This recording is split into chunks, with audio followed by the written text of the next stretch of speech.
그러면 한번 읽어보도록 하겠습니다.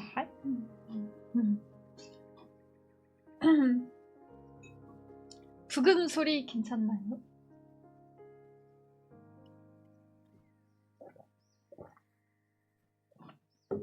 그러면 읽어보겠습니다. 덥지도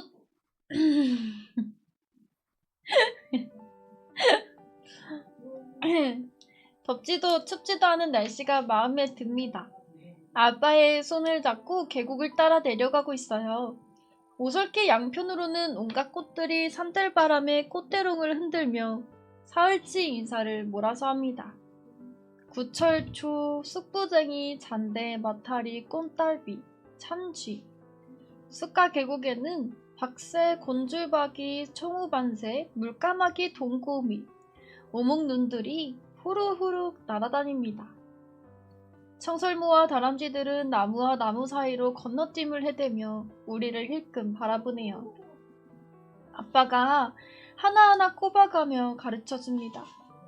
아빠는 꽃들이고 새들이고 모르는 게 없어요. 교문 앞에서는 안내판이 있어요. 2명의 졸업생을 마지막으로 폐교가 되었다는 내용이죠. 날짜를 보면 내가 태어나기 직전입니다. 사람들이 몽땅 도시로 떠났기 때문에 어쩔 수 없었대요. 운동장에는 아직 미끄럼틀과 철봉과 시소와 축구 골대가 남아있죠. 교무실앞 꽃밭에는 가꾸고 봐줄 아이들이 없어도 국화, 코크모스, 맨드라미가 올해도 피어났고요. 교실 벽 낙서도 옛날 그대로예요. 영석이 바보, 병태 더 바보. 낙서를 볼 때마다 슬퍼져요. 영석이도 병태도 나처럼 쓸쓸했을 거라는 생각이 들거든요. 며칠 전에는 내 이름을 써서 넣었어요. 아주 조그마한 글씨로요. 우리는 우선 철봉대로 갑니다. 아빠는 나에게 철봉을 시켜보려는 속셈이죠. 소용없을 게 분명해요. 철봉엔 매달렸지만 이제까지 단 한 번도 못했거든요. 부근 소리 괜찮나요? 혹시 크거나 작진 않나요? 좀 줄일까요?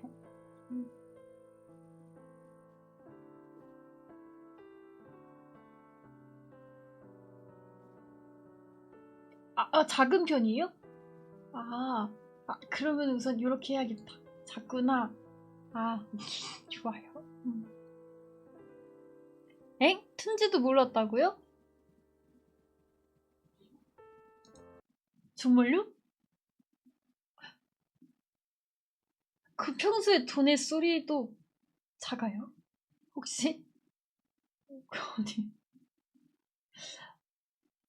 그건 아니에요? 다행이다.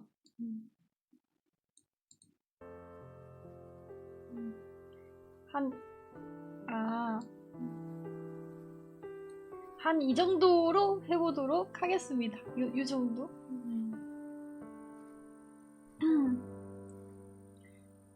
숨을 크게 들이마셔. 그리고 숨을 멈춘 다음에 배에 힘을 팍 주고 해보는 거야. 아빠는 내 허리를 받쳐 철봉을 잡을 수 있게 합니다. 옳지 옳지 조금만 더. 아빠의 응원 소리가 쩡쩡 운동장에 울려 퍼져요. 이게 웬일이에요? 해냈어요. 잘했어. 다음 목표는 2개야. 아빠가 땅바닥에 무릎을 꿇은 채 나를 덥석 껴안습니다. 숨이 막힐 정도로 꼭이요. 말해놓고 아빠가 활짝 웃어요. 아빠의 2 눈에는 물기가 그득 담겨 있어요. 너무 기쁘면 울게 된다더니. 그 말이 맞는가 봐요. 사실 나도 코끝에 얼음주머니를 갖다 댄 것처럼 시큰하긴 해요. 운동장을 가로질러 국기 개양대를 지나 교실로 들어갑니다. 교실은 모두 3개. 그중 가운데 3, 4학년이 함께 사용했던 교실을 택해요. 당연하지 않겠어요? 난 누가 뭐래도 3학년이니까요. 교실을 빙 둘러봅니다. 사흘 전과 달라진 건 없어요. 교실 뒤편에 쌓아둔 책상도, 청소함 위에 올려놓은 옆구리가 움푹 들어간 노란색 주문선자도, 울드리들의 솜씨에 붙어있는 그림도, 이 깊은 산골에 버려진 학교에 누가 오겠어요. 그러니까 10년이 넘도록 옛날 모습 그대로 남아있겠죠. 아빠는 책상과 걸상을 칠판 앞까지 가져와 나를 앉힙니다. 이제부터는 아빠가 선생님, 나는 착한 어린이가 되는 거예요. 아빠가 마룻바닥 틈새에 끼어있던 몽땅 분필을 꺼내 칠판에 분수 곱셈 5문제, 분수 나누기 5문제를 적어놔요. 그거야 식은 죽 맞기죠. 5학년 형들의 방정식 문제도 척척 풀 수 있는 수학 박사가 바로 나거든요. 수학이 참 재밌어요. 그런데 유나는 수학이 싫대요. 너무 어려워서 골치가 아프다나요. 그래서 내가 말해줬죠. 수능 그리기랑 똑같아. 한번 찾아내면 그냥 눈에 보이는 것처럼 수학도 그래. 방법을 알면 다른 문제는 저절로 풀려. 유나는 영리하니까 내 말을 알아들었을 거예요. 그런데 유나는 지금 뭐하고 있을까요? 내 생각 하긴 할까요? 유나에게 편지를 쓰고 싶어요. 편지 내용은 벌써 다 생각해뒀죠. 유나야, 난 너무너무 잘 지내고 있다? 라고 시작할 거예요. 주소를 알아오지 않은 게 실수죠. 속이 상해요. 교회 주소로 보내면 틀림없이 유나가 받아볼 순 있겠죠. 하지만 다른 애들에게도 내 마음을 들켜버릴걸요. 이번 문제는 굉장히 어려워요. 풀 수 있는 어린이들 손 들어봐요. 아빠는 진짜 선생님처럼 교탁을 한번 손으로 짚고는 말합니다. 나는 얼른 오른손을 번쩍 들었어요. 정다운 어린이. 아빠가 선생님이었다면 틀림없이 인기 최고였을 거예요. 신경질을 부리지도 화를 내지도 않아요. 아빠의 눈을 보면 나처럼 아이들도 금방 알아차리죠. 진짜로 좋아해주고 있다는 걸요. 10문제를 암산으로 다 풀어 답을 적고는 아빠가 100점이라고 점수를 발표하기를 기다립니다. 원숭이도 나무에서 떨어지는 날이 있구나. 이럴 수가. 마지막 문제를 틀리고 말았어요. 바보, 멍청이, 돌머리.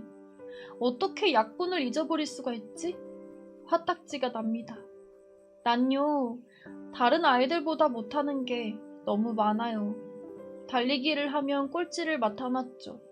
미끄럼틀도 못 올라가고 축구는 아예 끼워주지도 않아요. 턱걸이도 간신히 한계를 했을 뿐이죠.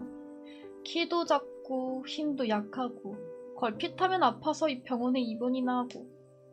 그러니까 공부라도 잘해야 된다고 생각했어요. 내가 틀린 게 기분이 좋은 모양이에요. 아빠는 계속 싱글벙글 웃고 있답니다. 앞으로는 일부러라도 틀려야 될까 봐요. 아빠의 웃는 모습 정말 오랜만이거든요.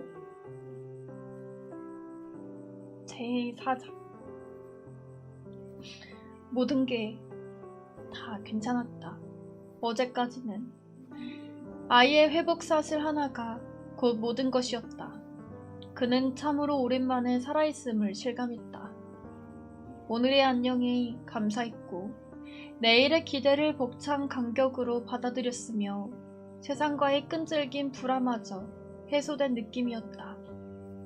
머지않아 아이가 다시 학교를 다닐 수 있으리라고 믿었다.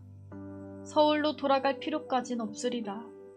정선의 초등학교로 전학시키고 운동장 한구석 나무 그늘에 앉아 아이의 하교를 기다리는 자신의 모습을 떠올렸다. 비노인처럼 산에 기대면 아이의 양육쯤은 염려할 바가 아니었다. 틈틈이 번역까지 한다면 둘이 생활하기에는 과분할 만큼의 돈을 벌게 될 것이었다. 어쩌면 예전처럼 밤을 새워가며 시를 쓰게 될지도. 머지않아 근심도 슬픔도 안타까움도 없는 날이 오리라. 애오라지 건강한 아들과 함께 먼 훗날까지 기대하며 살아가리라. 그 모든 것이 착각이었을까? 한순간의 신기루, 꺼져가는 촛불의 마지막 휘황찬란한 발광, 혹은 운명의 심판자가 던져준 값싼 위로나 최후의 동정이었을까? 아버지의 과도한 욕망이 빚은 참혹한 결과였을까?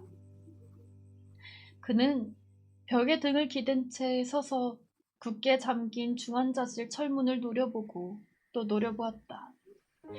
다시는 찾지 않겠노라 다짐했던 병원에, 그것도 응급실을 거쳐 중환자실에 아이를 입원시킨 직후였다. 병원을 벗어난 지 36일만, 고작 거기까지였다. 아이는 어제 오전까지 조각에 몰두한 채 있었다. 두 팔을 펼친 예수상은 미완인 채였다. 읽지 못한 6권의 드래곤볼이 남아있었다. 아이는 끝내 예수상을 완성하지도 드래곤볼의 마지막을 볼 수 없을지도 몰랐다.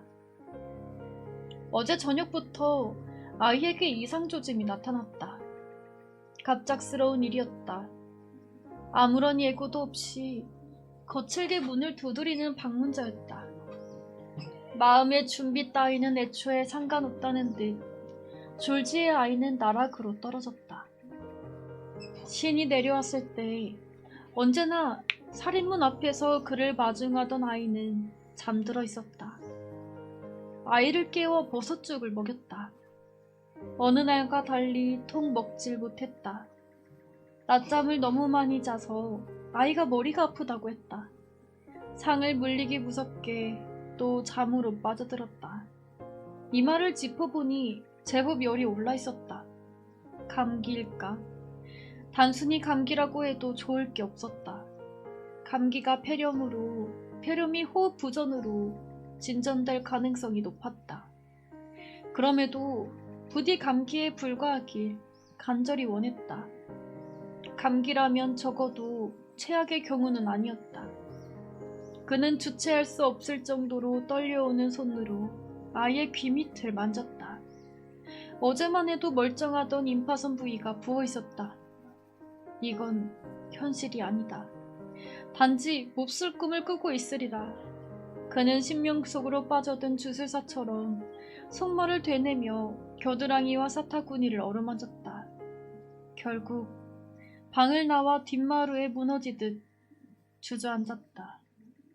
망연히 성급하게 찾아드는 첩첩산중의 어스름을 바라보았다.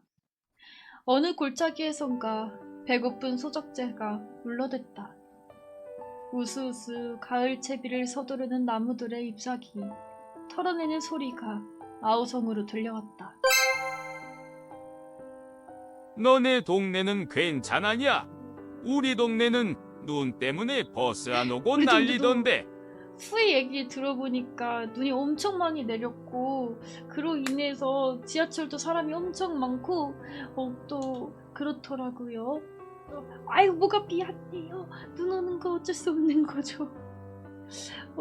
저도 이제 밖에 나가보진 않아서 잘은 알지 못하지만 눈이 진짜 많이 오고 거의 한방눈 마냥 내려가지고 그래서 사람이 엄청 지하철에도 만원 지하철처럼 엄청 많았다고 들었습니다. 네. 많이 내린 것 같아요.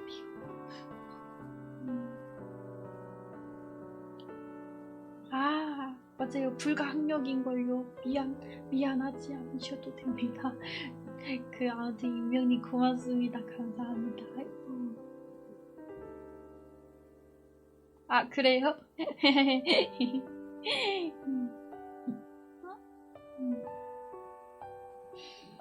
제발이었다. 까맣게 잊어버리고 싶었던 백혈병. 그 되먹지 못한 저주의 덫으로 아이는 또다시 발을 들이미고 있었다. 얼마나 많은 시간들이 그의 내부를 꿰뚫고 찝져 발기고 짓밟고 무너뜨렸을까. 그는 일어서 비척거리며 방으로 들어갔다. 아이는 잔뜩 허리를 웅성거린 채 잠에 빠져 있었다. 아이의 목 주위 옷깃이 안으로 접혀 있었다. 그게 못 견디도록 화가 났다. 눈을 뗄 수 없을 만큼 마음에 걸렸다. 사소하고도 사소하여라. 사소한 것에 매달리는 스스로 혀를 내두르면서도 그의 옷깃을 빼내 반듯하게 폈다. 다음아, 목이 메어 더 부를 수 없기에 아이의 어깨를 흔들었다. 아빠, 괜찮아. 졸려서 그래. 아이는 이내 눈을 감았다. 그래, 아니지. 그냥 졸려서 그러는 거지. 숱하게 속말을 중얼거리며 아이의 어깨를 흔들었다. 그러나 다시는 아이의 눈이 열리지 않았다. 안아 일으켜도 물에 젖은 가루처럼 축축 늘어졌고 빠르게 체온이 상승하며 오한으로 부들부들 몸이 떨렸다. 그는 아이의 머리맡에 앉아 아이처럼 눈을 감았다. 태어났을 때부터 예정된 길이었다. 그의 바람대로 되고 있는 셈이었다. 재발하기 전까지 고통 없는 날들을 보내기를, 마지막 순간이 고요히 찾아오기를 소원했다. 실제로 맑은 시냇물 속을 들여다보고 있는 듯한 나날들이었다. 잠든 채 문득 세상과 이별하기를 바랬고 그 또한 이뤄지고 있었다. 그러나 그는 아이를 들쳐업었다. 방문을 뛰쳐나왔고 비탁길을 달려 내려갔다. 다음아, 제발 이러지 마. 아직은 아니야. 우리 반년만 더 살자. 아니면 석 달만. 그것도 안 되면 이 가을이 지나갈 때까지만이라도 좋아. 그래, 우리 조금만 더 살자. 그렇게 힘든 일도 그에게 혀를 내두르면서도 그는 옷깃을 빼내 반듯하게 폈다. 다음아, 목이 메어 더 부를 수 없기에 아이의 어깨를 흔들었다. 아빠, 괜찮아. 졸려서 그래. 아이는 이내 눈을 감았다. 그래, 아니지.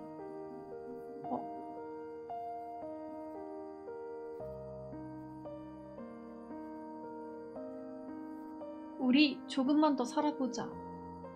죄송합니다. 다음 페이지로 넘겨야 되는데 전 페이지로 넘겨버렸어요. 죄송합니다. 다시.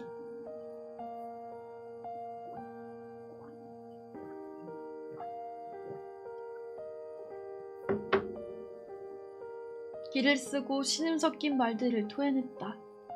승합차를 세우던 향리까지 어떻게 달려 내려왔는지 기억조차 없었다. 이럴 줄 몰랐냐.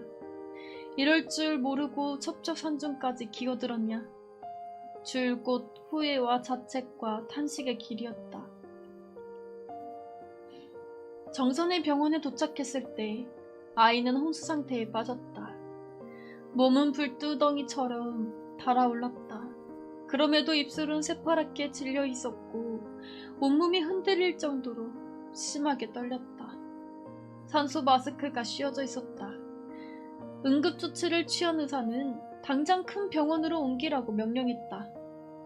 앰뷸런스에 실려 원주병원의 응급실에 도착했을 때부터 아이의 맥박이 희미해졌다. 급기야 오실로스코프에 굴곡 없던 실선이 나타났다. 당직 의사의 고함에 의료진이 우르르 몰려왔다.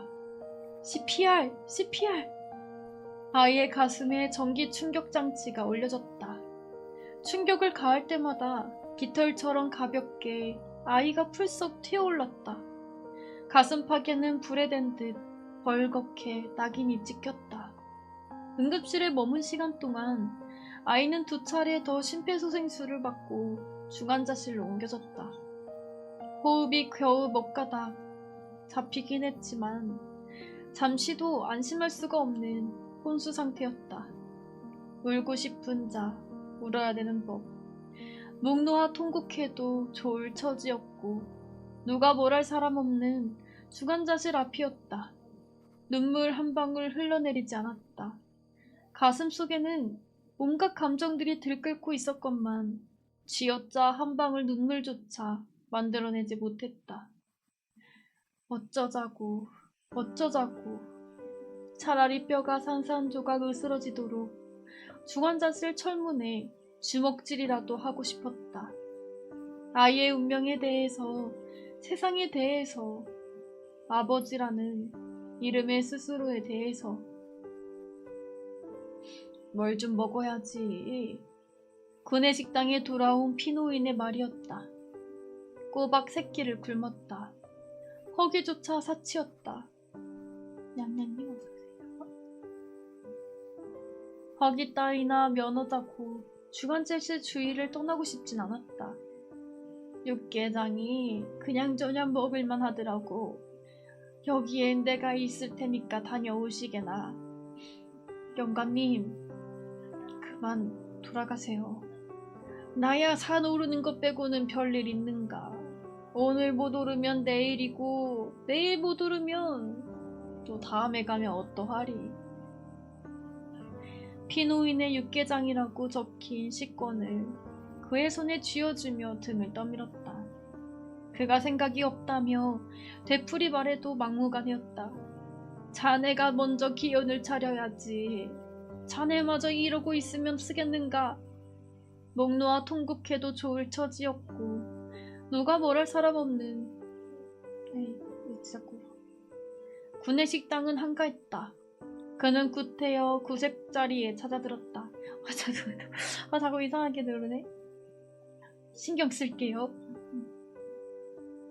육개장은 도무지 무슨 맛인지 알 수 없었다. 우격다짐으로 모리아를 입안에 쑤셔넣고 있다는 느낌이었다. 아니요, 저 졸리지 않습니다. 제가 자꾸 죄송해요. 아이는 삶과 죽음 사이에서 위태로운 줄다리기를 하고 있었다. 아버지는 그래도 살겠다고 꾸역꾸역 육개장을 삼켰고 그 사실이 놀랍고 끔찍하고 참담했다. 그토록 기를 쓰고 쑤셔 넣었지만 절반 이상 남긴 채 식당을 나섰다. 매점에서 담배와 라이터를 샀다. 병원 건물을 빠져나갔다. 서둘러 중환자실 복도로 달려가 옳았다. 정해진 면회 시간 외에 달리 아이를 만날 길은 없긴 했지만 행여 아이가 깨어나 그를 찾을지도 모를 일이었다. 그러나 그는 병원 담을 따라 이어진 길로 들어섰다.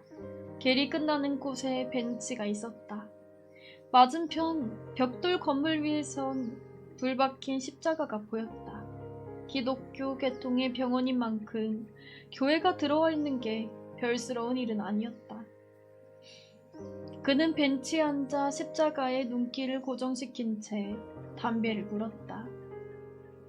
연기를 들이쉴 때마다 쿨럭쿨럭 기침이 터져나왔다. 태어난 이후 입에 대지 않던 담배였다. 아이가 원한 바였다. 담배 피우지 마. 아빠가 담배 피우는 거 보면 슬퍼져. 아내도 그랬다. 물론 아내는 슬픔 따위를 이유로 들진 않았다. 담배 연기가 역겹다고 했을 뿐이었다. 역겨운 건 담배가 아니라 그 자신이었으리라. 그러나 아내가 떠난 후 지금까지 자신의 무엇이 아내를 역겹게 만들어냈는지는 못했다. 슬픔과 역겨움, 그 경계는 분명했다. 사랑이었다. 유년 시절의 어둡고 막막한 통로를 외톨박이인 채로 지나왔다. 버림받은 영혼이었고 고달픈 세상이었다. 하지만 아무렇게나 되는 대로 살며 아무에게나 선뜻 마음을 주고 싶진 않았다. 숱한 사랑을 경험하기보다는 주어진 하나를 깊이 사랑하게 되기를 바랬다. 세상 어딘가에 사랑할 누군가를 존재하리라 믿었고 아내를 만났다. 아내에게 받는 사랑이 5이라면 10쯤을 사랑해야 된다고 다짐했다. 아내가 떠났을 땐 그는 잠시 망망한 우주 공간으로 내몰린 떠돌이별이라도 된 느낌이었다. 사랑의 무력함을 원망했고 저주하기도 했다. 그렇다고 세상의 끝은 아니었다. 미진하게 사랑하였다는 후회도 없었다. 아내에게는 적어도 사랑에 빚진 자는 아니었다. 그에게는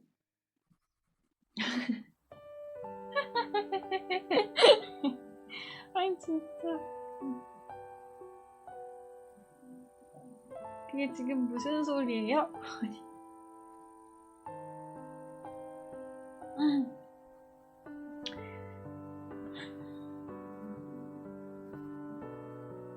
두빈님 어서오세요. 반갑습니다. 그에게는 아이가 있었다. 사랑해야 할 모든 이유가 온전히 더 격렬히 아이에게로 흘러갔다. 아내에게 잠시 느꼈고 곧 사라져버릴 신기루 같은 감정과는 달랐다. 영원히 끊길 수도 끊길 리도 없는 견고한 묶임이었다. 아이가 그 사랑이 떠나려고 하고 있었다. 누군가 견고한 묶임에 난도질을 해대는 중이었다. 그는 자리를 박차고 일어섰다. 교회를 향해 걸어갔다. 교회 안은 어둡고 고요했다. 예배자의 모습은 보이지 않았다. 중앙 강대상 오른편에 커다란 십자가가 걸려 있었고 쪽수낮은 조명이 천장에서 십자가를 겨냥해 내리비쳤다. 의자 사이의 통로를 따라 십자가를 향해 걸어갔다. 걸음을 옮길 때마다 바닥에 신발 끌리는 소리가 실내에 울려 퍼졌다. 그는 십자가 아래 무릎을 꿇었다.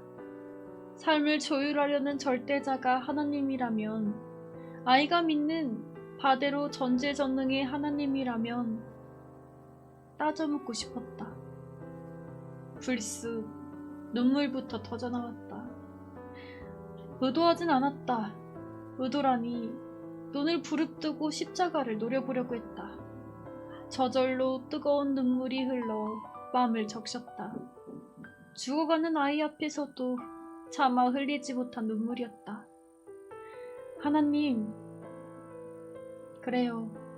나는 당신을 모릅니다. 당신에게 어떻게 말해야 되는지도 알지 못합니다. 아이는 당신을 알고 있습니다. 박삼 앞에서는 어김없이 기도합니다. 잠들기 전에도 기도를 읽는 법이 없어요. 내가 당신을 믿지 않는 게 아이에겐 크나큰 걱정거리입니다. 아이의 생각 속에 당신이 있습니다. 그것이 옳은지 어떤지 판단하지 않아요. 아이가 원했으므로 당신에 대한 아이의 믿음을 응원했습니다. 하지만 당신은 너무합니다. 어째서 아이의 삶을 외면하려고 합니까? 당신을 믿고 의지해온 아이에게 말입니다. 아이에 대한 처사를 이해할 수가 없어요. 부당하고 억울합니다. 아시지 않습니까? 지금까지 투병의 고통 속에서만 살아온 아이. 웃음보다는 눈물에, 기쁨보다는 슬픔에 휩싸여 겨우 견뎌왔습니다. 다른 아이들이 당연히 누리는 권리조차 빼앗겼고요. 엄마는 아이를 버렸고 아버지는 무능하기 짝이 없습니다. 이제 아이의 믿음이 옳았기를 바래요. 당신이 진정한 절대자였으면 합니다. 그 절대적인 힘으로 아이를 살려낼 수 있으리라고 믿고 싶습니다. 아들의 믿음과 아버지의 간절함으로 당신에게 말합니다. 아이를 살려주십시오. 믿음 없는 자에게 대가를 요구한다면 차라리 내 목숨을 걷어가십시오. 부디 나를 십자가에 못 박으시고 대신 내 아이를. 정다은 어린이 보호자 되시는 분, 강대호 과장님 면회입니다. 중환자 보호자 대기실 벽에 걸린 스피커에서 흘러나온 말이었다. 중환자실에 입원한 지 이틀, 밤낮이 지나고 다시 아침이었다. 시간은 끔찍하리만큼 더딘 속도로 지나갔다. 아이는 여전히 혼수 상태인 채 격리되어 있었다. 숱한 의료기기로 실낱 같은 생명을 유지하고 있었다. 정맥 주사를 통해 끊임없이 항생제가 몸속으로 흘러들어갔다. 가슴에는 심전도를 체크하는 선이 이어졌다. 벌거벗은 아랫도리에는 소변을 받기 위한 도뇨관이 연결되어 있었으며 산소를 공급하는 두 가닥간이 코 속 깊이 박혀 있었다. 그는 아이 곁으로 지키지도 못한 채 오직 하루 두 차례 면회만을 기다리고 있었다. 30분 면회. 아이의 손을 붙잡고 아이의 볼을 어루만지고 아이의 이름을 불러보며 그리고 기적을 소원했을 뿐이었다. 강대우 과장을 만나러 가는 동안 숱한 생각들이 떠올랐다. 대부분 방정맞은 생각들이었고 달리 생각하지 못하는 스스로에게 화가 치밀렀다. 두고 봅시다. 아직은 뭐라고 말씀드릴 수가 없어요. 회진을 마치고 나오는 관 과장을 문가에서 기다리다 아이의 상태에 대해 물었다. 강 과장의 대답은 매번 그런 식이었다. 한마디 말이라도 더 듣고 싶어하는 보호자의 심정에 이미 무감각해진 탓이었을까. 참으로 무심한 태도였다. 왜 진작 의사가 될 생각은 못했지. 그랬다면 아이의 발병을 일찌감치 알아냈을 테고 이 지경까지는 아니었으리라. 부질없는 후회에 휩싸인 채 그는 진료실의 문을 열었다. 강 과장의 자신의 맞은편 의자를 손으로 가리켰다. 환자가 깨어났습니다. 그는 고개를 숙이며 두 손을 펼쳐 뒤통수를 감쌌다. 장한 아들이었다. 아버지를 세상에 홀로 남겨두지 않는 정말로 고마운 아들이었다. 어젯밤부터 항생제의 반응을 보이며 폐렴 부위가 많이 줄어들었어요. 고맙습니다. 안심할 단계는 아니에요. 짐작하실 테지만 남은 치료가 힘들 겁니다. 강 과장의 말에 의하면 아이는 만신창이가 되고만 셈이었다. 의식이 되돌아왔지만 전혀 말을 하지 못했고 양쪽 시력 역시 회복되지 않았다. 백혈암 세포는 중추신경제까지 전이된 상태였다. 전이는 이미 각오했다. 그렇지 않고선 빠르고 무참하게 무너질 리 없었다. 말하지도 보지도 못한다는 점은 뜻밖이었다. 안저에 망막 출혈이 있습니다. 특이한 경우긴 하지만 항암제 부작용이 뒤늦게 나타난 것으로 보여요. 절대 안정을 취하고 혈소판을 수혈받으면 상태가 호전되리라 기대합니다. 그러나 언어 기능 상실의 원인은 아직 파악하진 못했습니다. 1차적으로 호흡부전의 뇌의 언어 기능에 손상을 주지 않았나 의심하고 있습니다. CT상에서는 별다른 이상 징후가 나타나진 않았습니다만 재차 정밀 검사를 해봐야겠습니다. 검사 결과 이상이 없다면 다분히 심리적 요인에서 찾아야 될 거예요. 심리적 요인이라면 환자가 극심한 고통에 부딪히면 의식적이든 무의식적이든 고통에 대해 저항을 합니다. 그 저항이 언어 사용 거부로 이어질 수가 있어요. 간혹 어린 환자들에게서 나타나는 일시적 자폐 증상인 셈입니다. 스스로 말문을 닫아버릴 만큼 극심한 고통에 시달린다. 그는 절규라도 하고픈 심정이었다. 자폐 증상이라면 크게 걱정하진 않으셔도 됩니다. 심리적 안정을 되찾으면 자차 해결이 될 테니까요. 문제는 백혈병인데 강 과장은 손에 든 서류를 이어 글을 쏘아보며 덧붙였다. 악성 백혈구 수치가 상당히 높습니다. 2번씩이나 재발을 겪었다면서도 어떻게 환자를 이 지경이 되도록 방치했는지 이해가 되진 않는군요. 불과 사흘 전까지. 예전에는 감히 상상할 수 없을 정도로 아이의 상태는 좋았다. 그러나 그는 침묵했다. 무슨 자격으로 어떻게 항변한다는 말인가. 죄인일 수밖에 없는 아버지였다. 당장은 항암제를 투여해야 할 처지가 아닙니다. 치료제를 제재한데도 처음 담당했던 병원의 치료 프로그램에 맞춰야 되겠죠. 소아혈액암은 아무래도 그쪽이 전문이니까요. 하루라도 빨리 병원을 옮기기를 권합니다. 그쪽이라고 별도리가 없긴 마찬가지. 이미 골수 이식마저 불가능해진 마당에 기존의 무의미한 치료를 받으러 다시금 돌아갈 생각은 없었다. 아이 역시 원치 않을 터였다. 그는 창밖으로 고개를 돌렸다. 부전나비 한 마리가 유리창에 매달려 날개를 퍼덕거렸다. 엉뚱한 곳에 내려앉아 헛된 수고를 하고 있는 셈이었다. 다른 증상이 정상으로 돌아오려면 얼마나 걸리겠습니까? 시력과 언어 기능은 장담할 수가 없습니다만 호흡 부전은 현재의 반응으로 미루어 볼 건데 사나흘 정도? 물론 그 이상일 수도 있고요. 사라골로 돌아가자. 최선은 아니었지만 달리 방법이 없었다. 고통만 안겨줄 항암 치료에 아이를 또 다시 맡길 순 없었다. 아이를 만나고 싶습니다.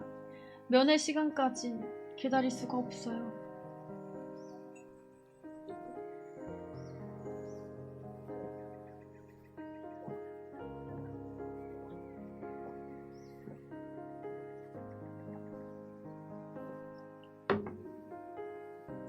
아이는 잠들어 있었다.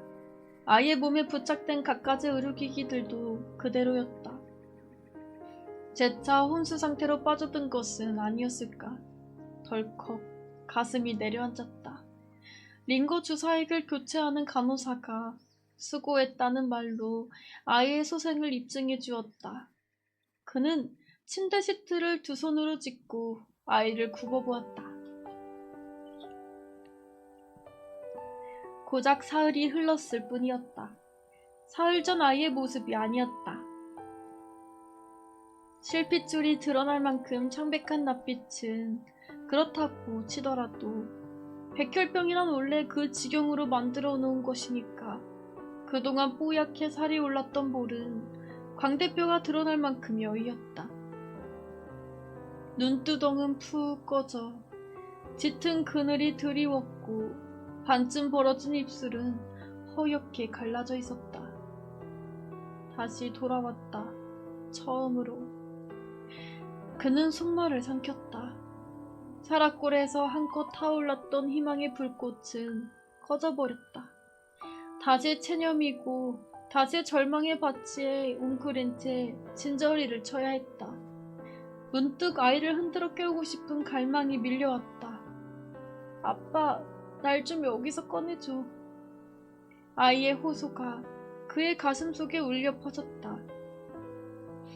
아이가 의식 저편에서 끊임없이 신호를 보내고 있는 느낌이었다. 그랬다. 병원만 벗어나면 당장이라도 아이는 사흘 전의 모습을 되찾을 성시비였다. 다음아. 나직이 이름을 불러주었을 뿐인데 고맙게도 아이가 반짝 눈을 떴다. 그러나 이내 아이는 눈을 감았다. 아빠의 목소리를 들은 것이 꿈결에 불과할 뿐 생시는 아니라는 듯이. 목이 메어오는 걸 억누르며 그는 재차 아이를 불렀다. 아이의 눈이 다시 열렸고 그를 향해 고개를 돌렸다. 실핏줄이 터져 붉어진 눈동자로 그의 모습을 찾아 두리번거렸다. 아빠 불러주면 좋으련만. 그리만 된다면 가슴속 켜켜이 쌓아 서름과 안타까움을 잠시 접어들 수 있을 텐데. 아이는 허옇게 갈라진 입술을 실룩거리었다. 강과장의 말대로 아이는 시력과 언어 기능을 상실한 상태였다. 아이는 허공으로 손을 뻗었다. 그는 망설이고 또 망설였다. 무슨 자격으로 손을 잡겠는가. 지켜주지도 못했는데 어찌 감히 냉큼 손을 내밀겠는가. 아이의 손이 맥없이 내려지는 순간 그는 낚아채듯 잡았다. 많이 힘들었지? 아이의 눈에는 주르륵 눈물이 흘러내렸다. 이어 어깨를 가늘게 들썩이며 소리 없는 울음을 터뜨렸다.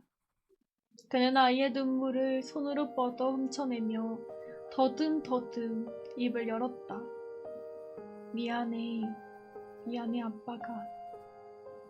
이렇게 만들었다라고 말하려고 했다. 그는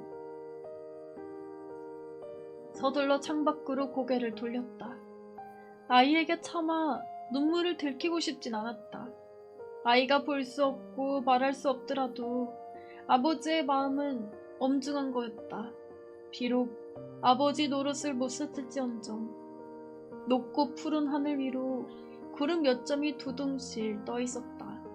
세상은 평화롭고 눈부신 가을날의 연속이었다. 그래서 어쨌다는 건가? 세상이 제 아무리 평화롭고 눈부신다고 해도 그게 무슨 의미이랴. 타인의 하늘이고 타인의 가을날일 뿐이었다. 격해지려는 감정을 추스르며 그는 자무 밝은 음색으로 말했다. 의사 선생님이 힘든 건 다 지나갔대. 다음이가 병이랑 싸워서 이긴 거래. 아빠는 처음부터 알고 있었어. 아이가 입술을 달싹거렸고 눈을 힘주어 감았다 떴다. 아이의 뜻을 짐작할 만했다. 그는 아이를 향해 허리를 숙였다. 아이의 손을 자신의 얼굴로 가져와 이마에서 눈가로, 코에서 입술과 턱으로 천천히 흩어내렸다. 마지막으로 귀에 가져다 댔다. 고맙게도 아이가 스스로 귓볼을 찾아주었다. 아내가 떠난 직후였다. 아이는 그의 귓볼을 집어야 잠이 들었다. 잠결에도 귓볼을 찾아 허우적대는 아이의 손짓을 볼 때마다 그는 쓰라린 가슴을 달래야됐다. 엄마에 이어 아버지에게마저 버림받을까 두려운 탓이라. 아이에게서 그의 어린 시절을 확인하곤 했다. 그 시절의 아픔을 아이가 뒤쫓게 할 순 없었다. 아픔의 대물림을 기필코 끊어야 됐다. 더 많은 아이를 사랑하려 더 완강하게 지키려 몸부림쳤다. 귓볼을 쥔 아이의 손을 스스로 풀렸다. 대신 눈으로 확인하고픈 듯 눈가를 찌푸렸다. 잘 안 보이지? 걱정 마. 금방 좋아질 거래. 며칠 후면 말도 할 수 있게 된대. 아빠한테 제일 먼저 하고픈 말이 뭔지 미리 생각해두는 게 좋을걸? 엄청 기대하고 있거든? 아이가 충혈된 눈으로 미세하게 고개를 끄덕였다. 보이지 않아서 답답하겠지만 조금만 참아. 눈은 감고 있는 게 좋아. 그래야 빨리 낫는데. 아이는 질끈 눈을 감았다. 착한 아이였다. 극심한 고통으로 떼를 쓰거나 심통을 부릴 만도 하건만. 그는 아이의 머리카락에 손을 집어넣었다. 교회에 갔어. 하나님한테 기도도 드렸어. 어때? 좋은 소식이지. 아이의 입가에 희미한 미소가 번졌다. 앞으론 아빠도 교회 다니기로 결심했어. 십자가 앞에서 또 하지 않았던 맹세가 아이 곁에서는 거침없이 흘러나왔다. 절대자에 대한 믿음은 여전히 아득했다. 아이는 진작 원해왔을 뿐이고 더는 미룰 수 없게 되었다. 빨리 건강해져야 돼. 그래야 아빠랑 손잡고 교회 갈 수도 있지. 건강해지기 위해선 우선 다음이가 어떤 생각을 하느냐가 중요해. 아빠 말뜻이 뭔지 알겠지? 아이는 아무런 반응도 보이지 않았다. 대답해야 할 쪽은 아이가 아니라 그 자신이었다. 어떤 생각을 하느냐는 그의 몫이었고 결정해야 될 쪽 역시 그였다. 아이가 혼수 상태에 빠져 있는 동안 그는 애울하지 아이의 소생만을 기대했고 염려했다. 그러나 중환자실을 나서는 순간 새로운 걱정거리가 버티고 있었다. 또다시 돈이 문제이다. 또다시 서울을 떠났을 무렵 마련한 돈이 거의 남아있었다. 달리 돈을 쓸 곳이 없고 첩첩산중에 묻혀 지내온 탓이었다. 하지만 응급실과 중환자실을 거치면서 부풀어 오른 치료비가 만만치 않았다. 수중에 돈 전부를 내놓아야 바로소 셈이 맞을 정도였다. 이후 치료비가 막막했다. 그는 도리 없이 인연을 맺었던 얼굴들을 하나씩 떠올렸다. 알량한 자존심 따위를 내세울 입장이 아니었다. 학교 동창, 문단의 선후배, 출판사 사장, 직장 동료, 여진이에게서 멈췄다. 도대체 어디에요? 핸드폰은 또 왜 그리 불통이고. 멀리 있었어. 통화권 이탈 지역이라서 줄곧 꺼두었지. 아무리 멀어도 사람 사는 곳 아니에요? 마음만 있으면 얼마든지 연락할 수 있었겠죠. 선배 무심한 거 익히 알고 있었지만 너무해요 정말. 얼마나 찾았는지 몰라요. 전해줄 말이 있어요. 전해줄 말? 혹시 최근에 다움이 엄마 만난 적 있어요?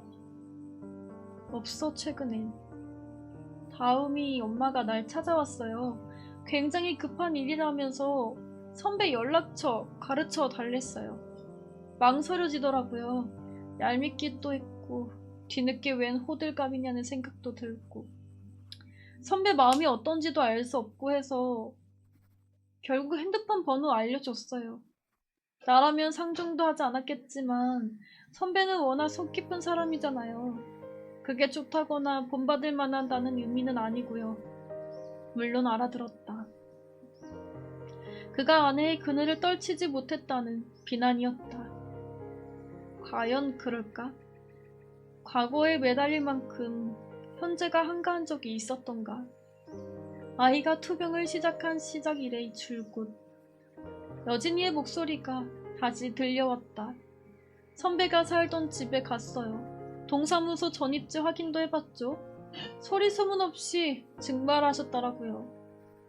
하여간 이틀 뒤에 다음이 엄마가 다시 찾아왔어요. 핸드폰으로는 통화할 수 없다고 다른 전화번호를 가르쳐달라고. 알아야 가르쳐두든 말든 하죠. 선배한테 연락이 오면 다음이 문제로 상의할 게 있다면서 번호를 남겼어요. 불려줘요? 아이 문제로 상의할 게 도대체 무엇일까?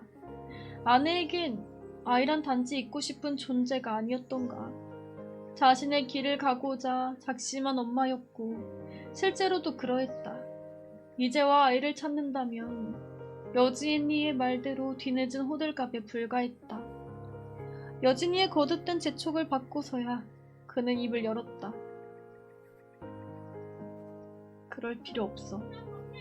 그래도 2번씩이나 찾아온 정성이 갸륵하진 않아요? 정말 급한 일이 있는지도 몰라요. 들을 테니까 적어둬요. 다음이는 어때요? 부탁할 게 있어. 그는 심호흡으로 저 밑바닥에 꾸물꾸물 기어오르는 자존심을 다스렸다. 돈이 필요해. 지니 씨가 빌려줬으면 좋겠어. 다음이에게 무슨 일 있군요. 병원에 있어. 그래서 제발이에요. 그는 침묵으로 대답을 대신했다. 저편에서 이편을 날려버릴 듯한 긴 한숨이 들려왔다. 얼마나 필요해요? 그는 망설이다가 필요한 최소한의 액수를 밝히지 덧붙였다. 갚지 못할지도 몰라. 그럴 일 없을걸요? 지구 끝까지라도 선배를 쫓아가서 받아낼 테니까요. 어쨌든 선배 만나야겠어요. 어디에요? 여진이는 자신의 말대로 당장 병원으로 달려왔다. 여진이는 아이 앞에서 내내 밝은 얼굴이었다. 대꾸하지 못하는 아이에게 이런 저런 농담까지 해댔다. 그러나 중환자실을 벗어나자 단박에 눈시울을 붉혔다.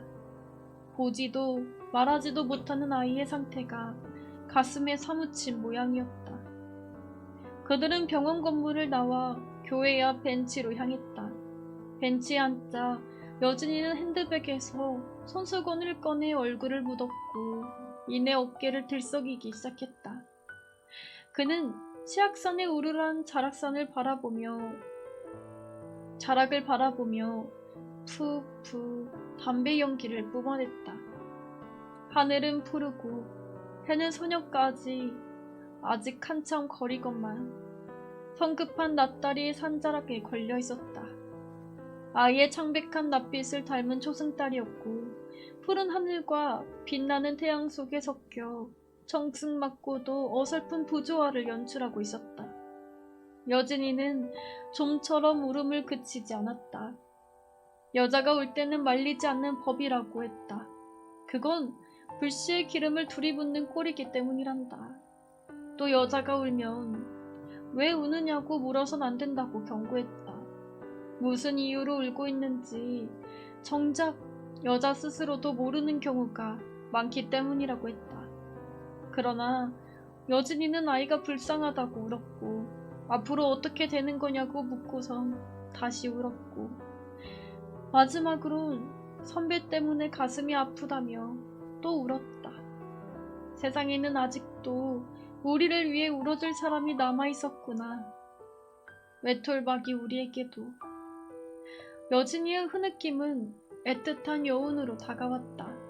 그럼에도 그는 줄기차게 낯달을 바라보았다. 주목받지 못한 낯달이었고 자신만이라도 열심히 쳐다봐야 될 선집이었다. 그동안 어디서 어떻게 지낸 거예요? 그는 사실대로 밝혔다. 긴 이야기가 되고 말았다. 여진이는 짧게 길게 한숨을 토해내긴 했지만 끝까지 조용히 들어주었다. 그는 거울 앞에 털썩 주저앉아 자신을 향해 이야기하는 기분이었다. 따라서 덧붙일 필요도 굳이 감추고 삭제할 까닭도 없었다. 앞으로는 어쩔 셈이에요? 배련만 잡히면 있던 곳으로 돌아가야지. 첩첩 산중으로요? 좋은 곳이야. 언제 지니씨도 놀러와. 금방 좋아하게 돼. 정말 세상을 등지고 살 거예요? 진심으로 그러고 싶어요? 그것도 그 나름의 세상이야. 지금까지 다오미를 위해서 선배가 얼마나 애써왔는지 잘 알아요. 안타깝다 못해 속이 상할 정도로 선배 같은 아빠 없을 거예요. 하지만 지금의 행동은 도무지 이해할 수가 없어요. 전혀 선배답지 않아요. 그는 다시 담배를 물었다. 선배, 솔직하게 말해봐요. 정말 다음이를 포기할 수 있겠어요? 첩첩산중 골짜기에서 그냥 죽게 내버려둘 수 있겠냐고요. 낸들 그러고 싶겠어? 낸들 그런 결정을 할 때까지 쉬었겠어? 달리 방법이 없잖아. 소리쳐 되묻고 싶었다. 제발 서울로 돌아가요. 다시 시작해봐요. 선배는 억울하지도 않아요? 이미 지나쳐온 감정의 굴곡이었다. 볼에 달궈진 새를 망치로 내려쳐 단련시키듯 억울함도 맺히고 쌓이다 보면 어느덧 무감각해지는 법이었다. 치료비 때문이라면 나도 노력해볼게요. 고마워. 하지만 그는 물고만 있던 담배에 불을 붙였다. 병원 치료가 이제 아무런 의미가 없어. 나는 참혹한 항암 치료로 아이를 더욱 괴롭히고 싶지 않아. 진심이야. 병원에서 마지막 방법으로 제시한 게 있었는데 그마저 헛된 희망이 되고 말았어. 그때 생각했어. 우리에게 남은 게 무엇인지, 우리가 할 수 있는 게 무엇일까 하고. 그는 창백한 낯달을 향해 길게 연기를 내뿜었다. 다음이 엄마한테 전화했어요? 아니, 다음이 문제로 꼭 상의할 게 있다니까요. 혹시 알아요? 무슨 방법이 있을지요. 별다른 방법이 있겠어. 그리고 아내의 출연이 아이에게 과연 무슨 의미일까? 당혹감과 혼란만 안겨줄 뿐이라면, 오히려 과거의 상처만 들쑤셔 놓는 꼴이라면 엄마를 포기한 채로 지내는 편이 옳았다. 이제껏 그러했던 것처럼 선배가 연락을 안 하겠다면 나라도 할래요. 그 말 못 들은 걸로 하겠어. 정다운. 아빠가 내 이름에 대해서 말해준 적이 있습니다. 초등학교에 막 입학할 때였죠. 아이들이 마구 놀려댔어요. 나는 하필이면 놀림감이 되는 이름으로 지었느냐고 아빠한테 따졌죠. 사람답다, 아름답다, 정답다. 정다운. 이름 속에는 이런 좋은 뜻들이 담겨져 있어. 그러니까 내 이름 속에는 아빠의 소원이 들어있는 거예요. 아빠의 아들이 사람답게 살아가고 아름답게 자라고 친구들과 정답게 지내라는 소원이에요. 사람답게 산다는 게 무슨 뜻일까요? 알쏭달쏭해요. 하나는 분명히 알겠어요. 지금은 사람다운 게 절대로 아니라는 거. 난 고장난 로봇골이 되어버렸어요. 로봇을 고치기 위해선 여기저기 전선들을 연결해야 되잖아요. 내 몸도 마찬가지예요. 양쪽 팔뚝, 콧구멍, 가슴, 고추까지. 그리고 고장난 로봇이 아파도 그걸 표시할 수 없는 것처럼 아파 죽겠는데 아무 말도 못해요. 발가벗고 있죠. 나만 그런 건 아니에요. 내 옆 침대의 할머니, 그 너머 아줌마, 맨구석 갓난아기까지 시트만 걷어대면 모두 발가벗은 이들입니다. 발가벗고 있다는 건 빨리 건강해지는 것도 아니고 왜들 이러고 있는지 모르겠어요. 중환자실에서는 모두 발가벗고 있어야 된다. 뭐 그런 규칙들을 병원에서 만들었겠죠. 그렇다면 모두가 발가벗어야 공평하잖아요. 아무튼 굉장히 기분 나빠요. 무지무지 창피해요. 이래저래 이름과는 딴판인 지금의 나랍니다. 그래도 다행이에요. 오늘 아침부터는 눈이 보이기 시작했어요. 향리폐교 교실에 오랫동안 닦지 않은 유리창을 넘겨보는 것처럼 휘뿌옇게. 역시 아빠의 말은 틀림없다니까요. 아빠의 말대로 답답한 걸 꾹꾹 참았어요. 억지로 보려고 하지도 않았고요. 아침 면회 시간을 손꼽아 기다렸죠. 아빠에게 기쁜 소식을 전해주기 위해서요. 목구멍을 커다란 벽뚜껑으로 막아놓은 것처럼 아직은 말을 못하긴 하지만 내 마음을 전달할 수 있는 방법이 꼭 말뿐은 아니잖아요. 아빠를 기다리면서 연습을 했어요. 눈동자를 이리저리 굴려보면서요. 아빠가 기뻐하는 모습을 보니까 기뻐하는 모습을 상상하니까 이상하게 점점 잘 보이게 되었어요. 그런데 허탕이 되고 말았답니다. 바보처럼 그만 잠이 들었던 거예요. 아빠를 기쁘게 해줄 수도 없었죠. 핫딱지가 머리 끝까지 났어요. 깨웠으면 될 텐데.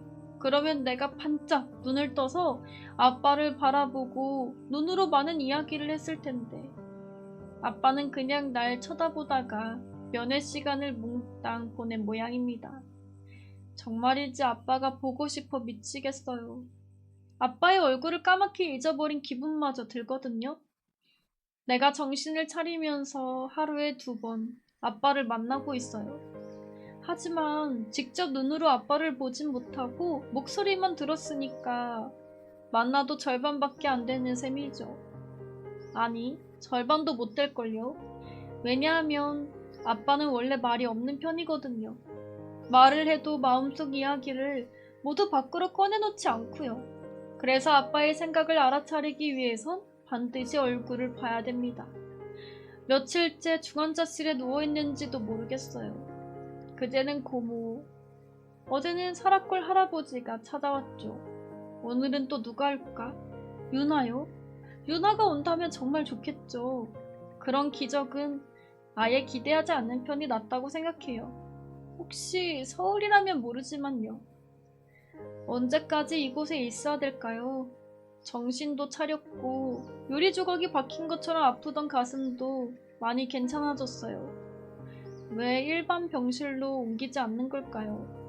아빠는 말해주지 않았고 난 물어볼 수 없는 벙어리잖아요. 병원이 싫어요. 중환자실은 더욱더요. 여긴 모든 게 마음에 들진 않아요. 내 몸을 휴지처럼 구겨 쓰레기통에 쑤셔넣은 것 같이 답답해져요. 시간은 또 얼마나 게으름을 부리며 지나간다고요. 시계바늘에 무거운 새라도 매달아 놓았는지 하루가 꼭 한 달 같아요.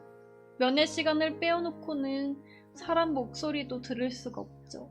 씩, 띡, 푸푸푸, 제깍제깍.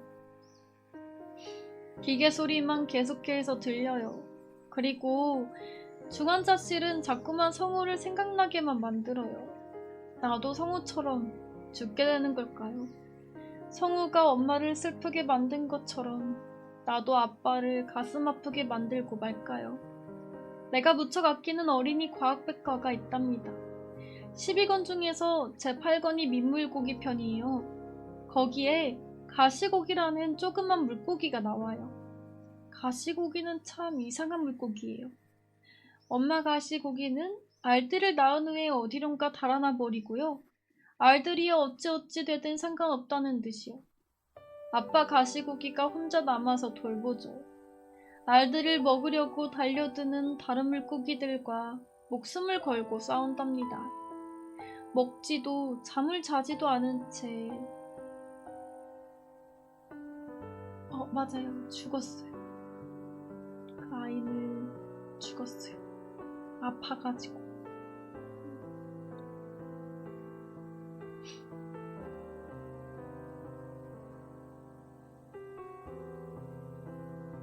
열심히 지켜내죠. 아빠 가시고기 덕분에 새끼들이 무사히 알에서 깨어났어요. 아빠 가시고기는 그만 죽고 말죠.